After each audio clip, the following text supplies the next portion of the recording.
Hey guys, happy April. Kimberly Bell here. How are you?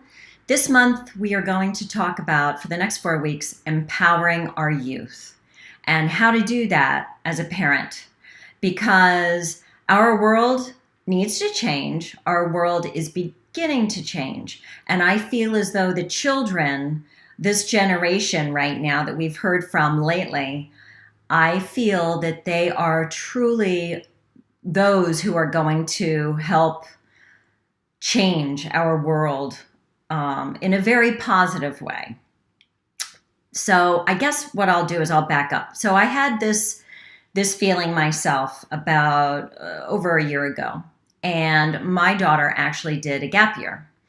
And at the end of the gap year, and this was a self-immersion gap year, it was wonderful. She was able to, all the kids were really given an opportunity to soul search and to connect with themselves and see how they feel about things and connect with other people in a more deeply and open, vulnerable way.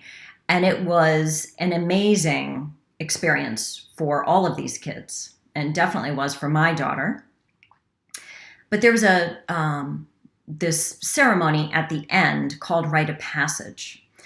And the kids and the parents both had an opportunity to speak. And really, it was more for the parents to be able to say what they felt as though they wanted to say to this child before they move officially into adulthood.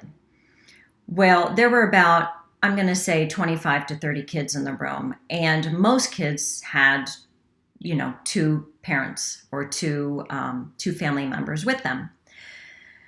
And the ceremony was very long. It was very touching. It was quite empowering, and it was beautiful. And at the end of the ceremony, standing in the circle, we were all holding hands in this gigantic room.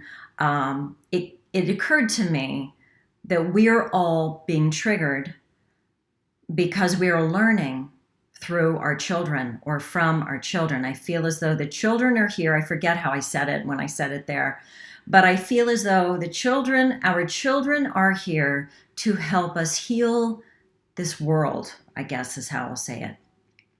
So for the next 4 weeks, I want to help us as parents because we get triggered as parents, right? Because we are attached and we've learned a different way of parenting, perhaps. There's a lot of this older traditional stuff that I call fear-based. If you watch me regularly or read my stuff, it's more associated with an old way of doing things, old downloads from generations before them. Right now, I think we're seeing in our world that the way we've been doing things aren't fully in alignment with who we are now and where we are going in the future. And as a parent, I feel like we need help, right? There is no manual. We all joke about that, right? We parent it, shoot from the hip for the most part. And, it's not easy. So I would like to help support the relationship between the parent and the child, really, so that we can have a better connection, a more deeply connected relationship, and learn what do we do when we get triggered? How do we handle that?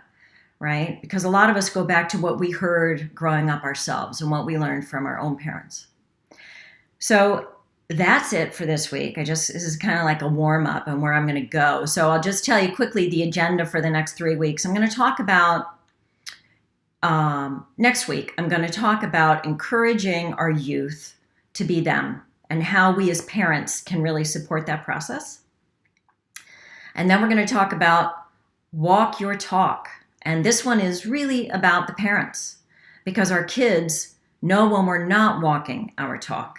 And then the fourth one is, why do our children trigger us? And some ways that we can actually learn through this process and maybe step back from it just a little bit. So that is it. Everybody have a wonderful first week in April, and I'll see you soon. Thanks.